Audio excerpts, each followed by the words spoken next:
You're watching Drake Wing Gaming. Enjoy the video.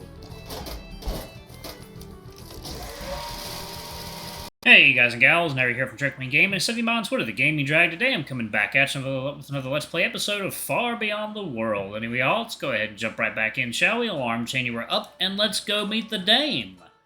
Alrighty. She smiles kindly, to quite a relief of the gathered. I hope you'll forgive us, but I'm afraid we have started without you. That's perfect, actually, as Bylum and I have supered at the inn. Besides, I'm not too keen on heavy meals. I'm just glad to be here. At least try some of the nibbling bits. Lady Rias gestures towards the table. We would feel poor company if you've left us without eating anything at all. Very well, then. I think I shall be fine with some of the scrumptious-looking canops and wine. Portia, wine for Dame Curie. The magistrate commands, while the new guests take the two last remaining seats, the bard next to the mayor's wife and Dame Curie beside Lady Rias. It's such a pleasure to have your refined personage to lift up our rather dullard crowd. I'm sorry if my company proves inadequate, Lady Rias. They all jest, signaling for his cup to be refilled.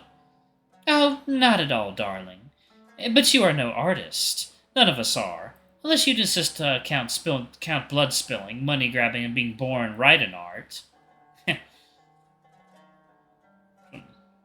If only, indeed.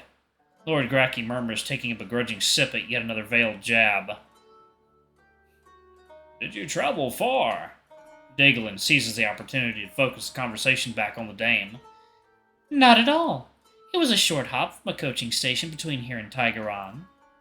You traveled in your own coach, or the company's? Lord Gracky asks, to the utter horror of Lady Rias, who throws her hands into the air. Perish the thought! Last time I used the mailing carriage, I nearly broke a hip on one of the bumps. No one should travel in those dilapidated wagons. As it happens, the Sorcerer King was kind enough as to arrange for the Imperial coach to carry me. That's quite an honor. I'm sure it caused quite a stir at the bard. The magistrate chuckles, and the bard quickly seizes the moment to spin their tale with a melodic twang. Indeed! People lined up the entire square, thinking it was a member of the royal family visiting.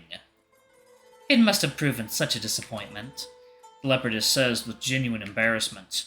Nonsense. What are royals for good for, anyway? Lord Mayor poses playfully.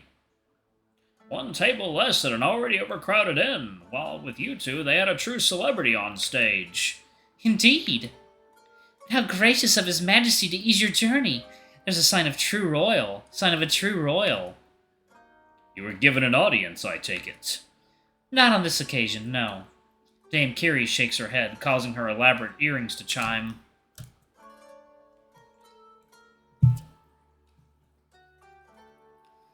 His Majesty was awfully busy, especially on account of the prince and princesses. There's always a scandal with those three. Tells you a lot about the future of our alliance. We have 6 troublemakers of our own. Kids will be kids. Well, they shouldn't be. Foolish notions and mischievry are for the common folk, not purple bloods. The singer smiles weakly and hums a sound that could be easily interpreted as dismissal or agreement. Anyway, His Majesty extended his deepest apologies and still lodged me at the palace. Where did you stay? At the waterfront with Lady Luce. It was a short visit, but a pleasant one. Ah, the waterfront is just divine. I spent many happy hours strolling the gardens and the promenade. Lady Rias clutches her breast and sighs a heavy sigh of longing, to which Dame Curie smiles. Same. I have worked on a composition there, but it's not quite ready yet. We shan't ask of it, then. The magistrate states, and the dame nods gratefully. Thank you, Your Excellency. I hope to have it finished for the next time I'll visit to the capital.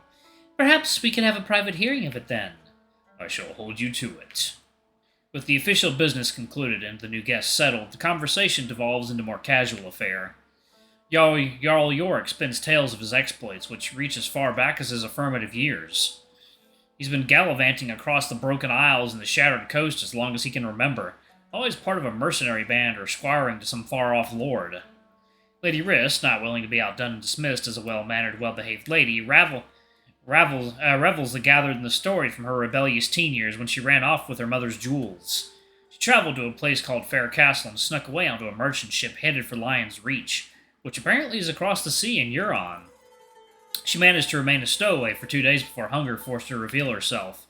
Thankfully, she had a title and enough precious gems on her person to bribe the captain to take her across as a passenger instead of in chains.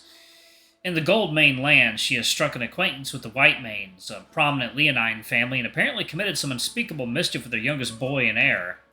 Sheesh. Farmer wasn't joking when he said rich seek adventures out of boredom. After her less than graceful stay, she was sent away packing by Lord Renar Whitemane, who sent personal guard ensuring she got safely delivered to her parents. What followed was something amounting to a prison sentence, where she was kept under lock and key by her mother until she secured her a match. Apparently, Lord Rist, her intendant and future husband, found her misadventure and moxie admirable, and they were main reasons why he settled for her. Then it's the bard's turn to spin his tale, which he seems all too eager to do. He roamed the width of the length of Avalon, his nose for adventure as his compass, and the quill a means to fund his travels. Second, y'all. Water time. Guys and gals, and we are back. Let's go ahead and jump back in, shall we? Okay. He roamed the width and length of Avalon, his nose for adventure as his compass, and the quill a means to fund his travels. At first he wrote sonnets, penny a charge, from bustling marketplaces to serene countrysides, but slowly his relentless writing won him fame and fortune. He claims mischief and adventure of those days were what truly fueled his tales. Every encounter, every escapade became a verse in the grand tapestry of my life's work. Bravo! Utterly beautiful! The mayor's wife claps enthusiastically and he bows with glee. What about you, Your Excellency? The cat suddenly turns his attention, peering inquisitively into our host. Were you destined for high offices from birth, or was your path here equally winding? Oh, do not worry. I too spent my youth on its follies. Do tell. Lady Rist purrs with curiosity, but the old male shakes his head. I'm afraid these tales do not belong solely to me. That is how it usually goes. Indeed, however, the disparity of rank demands my utter confidence. Whatever do you mean? The elegant female blinks and the Lord Mayor pipes in. Tygon. He means Tygon, he states plainly. The two of them were a menace in their youth. You think the prince and the princesses run amok? Where do you think they got that from? Oh, now I must hear that. Lady Rist insists, leaning over to the magistrate, but he only bristles playfully. My lips are sealed. I can leave if that's what you're worried about, Your Excellency. Lord Kane offers, and I'm not sure if it's a joke or if he really wants to leave the table. We're rather hostile towards him, but then again, it's not like he wasn't just asking for it. Not at all. The magistrate shakes his head. But I prefer when His Majesty tells of our exploits, and preserves the proper form. Besides, he's a far better storyteller than I am. With such an abrupt end to the shared topic, and the conversation devolves yet again to localized small talk. I continue nibbling on various foods, looking to Ranok every now and then to discover him being engrossed in the various conversations taking place. It almost seems he would love to join in, however his pride stops him from doing so on account of his lacking in tigery language skills. The Lord Mayor and Lord Graki are engrossed in some financial debate, with Caius insisting on a taxation reform in favor of the poor, while the Lord Mayor being strongly against it. I find it both surprising and endearing seeing a wealthy banker advocating for the lowest of the citizenry. But as much as I would like to pitch in, my understanding of their affairs is so limited that I decide to hold my tongue in case I make a fool of myself. Kane, on our left, is engaged with the magistrate's son, both discussing the security of the region and the royal mage trying to wiggle out some more details regarding the intruders. Erethan gives very little, most likely on account of the cold and suspicious attitude of the remaining guests. Then there is the musical troupe and the remaining human party. Master Dagelin discusses latest melodies with the bard and his singer friend. The two felines, despite being themselves masters of the field, listen to the man with clear fascination. It's such a stark contrast to what I've witnessed at the Wolven village, and I can see that Ranok notices it too.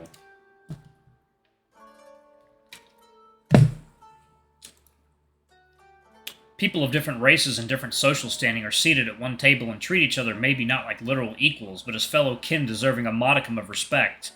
Everyone here is looked at as if they have something valuable to contribute, regardless of their background.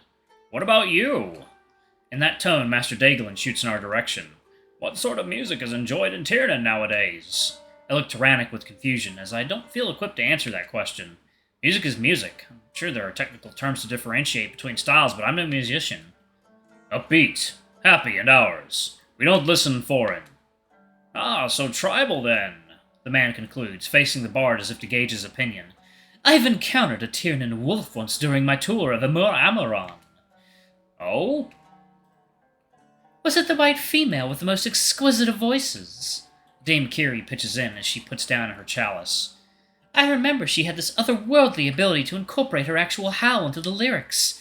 It was a surreal experience. Indeed, the very same. The cat nods his head in surprise and smiles. I was enchanted. Such a gentle and honorable creature. How you know she Tiernan? She told me so when I asked about a tattoo on her cheek. An upturned crescent with a teardrop beneath it. I muttered through a frown of realization, and the bard nods again. Indeed. How uncanny. Have you met her as well? No, love. I'm afraid our friend refers to the mark of the weeping moon. She was banished. Banished? Oh my. Dame Kiri places her gentle paw on her chest and looks to us with worry. What could she have possibly done to deserve such a fate? I don't know. Ranok's expression falters as he forces the words out of his muzzle. I suggested she should visit the stranded bard, told her she'd make a name for herself there.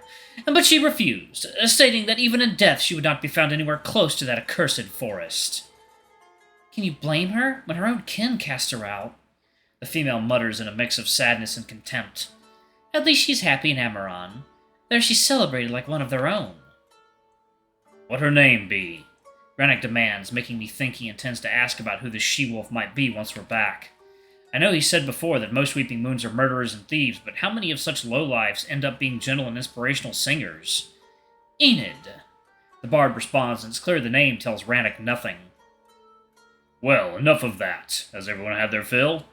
The magistrate asks, raising up to his feet and the gathered to put down their cups and fork, and looks at him with gentle nods. Perfect. Let us come through to the gardens and continue the jubilations in a more relaxed and open setting. And as if by a spell, everyone gets up, and I even find myself standing to attention. This tiger commands respect and authority, and with good reason. He's a gracious and a generous host. It would simply be impolite to countermand him in any way. Alright, y'all, I'm going to go ahead and pause it right there. Thank you all so much for watching. Don't forget to like, comment, subscribe, ring that notification bell, and check out our Patreon and YouTube memberships if you can. It always helps. Anyway, I love you all, and I'll see y'all in the next video. Bye-bye!